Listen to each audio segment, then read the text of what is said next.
Hello friends, आप सबका स्वागत है साइंटिया टू नो पे। आज का हमारा टॉपिक है द नो बाउंड्री कंडीशन। तो चलिए बिना टाइम वेस्ट किए आज का टॉपिक शुरू करते हैं।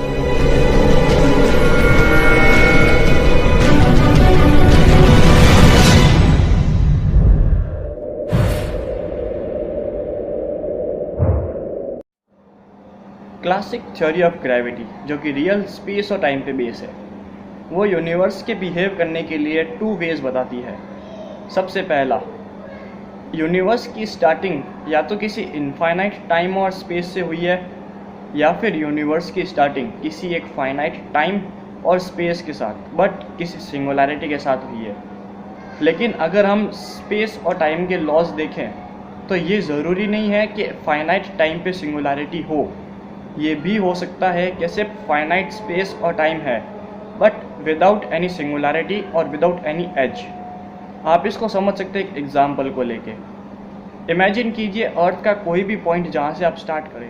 अर्थ फाइनाइट है, इसका मतलब अर्थ की सरफेस लिमिटेड है। इसका मतलब ये नहीं कि आप अर्थ में अगर रिवॉल्व कर रहे हो तो आप किसी एज पे गिर जाओगे। आप अर्थ से अगर रिवॉल्व करना शुरू होते हो तो आप वापस उसी पॉइंट पे जाके रुकेंगे। तो ऐसे ही यूनिवर्स की स्टार्टिंग में हुआ होगा, एक फाइनाइट स्पेस और time but without any singularity और एज। जैसा कि स्टीफन हॉकिंग्स ने एक लाइन भी बोली थी, the boundary condition of the universe is that it has no boundary. इसका मतलब यूनिवर्स की जो एज है उसकी कंडीशन ऐसी है कि उसकी कोई एज ही नहीं है। इसका मतलब अगर हम पॉइंट्स को देखें तो यूनिवर्स की स्टार्टिंग किसी सिंगुलैरिटी से होना ज़रूरी नहीं है। यूनिवर्स अपने आप में सेल्फ कंप्लीट है और यूनिवर्स किसी भी आउटसाइड थिंग से इफेक्टेड नहीं होता। तो इसका मतलब हम ये भी बोल सकते हैं कि universe is not be created और नॉट बी डिस्ट्रॉयड। मतलब यूनिवर्स ना ही कभी बना है और ना ही कभी ख़त्म हो पाएगा।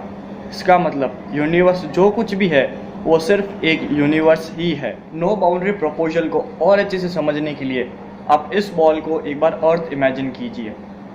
इसका ये जो नॉर्थ पोल है, आप इसको एक बार फाइनाइट टाइम इमेजिन कीजिए, मतलब एक सिंगुलैरिटी।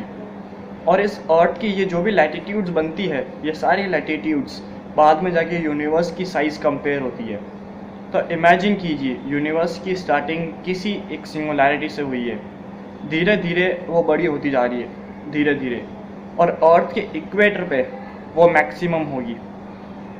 फिर एक पॉइंट ऐसा ज़रूर आएगा कि वो अर्थ के इक्वेटर से हम जब साउथ पोल की तरफ जाते हैं तब वो वापस छोटी होने लगेगी, और छोटी होने के बाद वो साउथ पोल पे एक बार वापस 0 पॉइंट पे आ जाएगी, मतलब एक और सिंगुलैरिटी पे।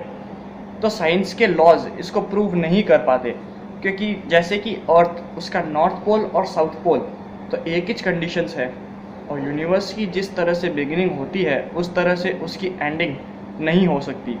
इसका मतलब यूनिवर्स की बिगिनिंग किसी सिंगुलैरिटी से नहीं हुई है और यूनिवर्स की एंडिंग भी किसी सिंगुलैरिटी से नहीं हो सकती। इसका मतलब उसे किसी फाइनाइट टाइम और स्पेस की ज़रूरत भी नहीं हो सकती है।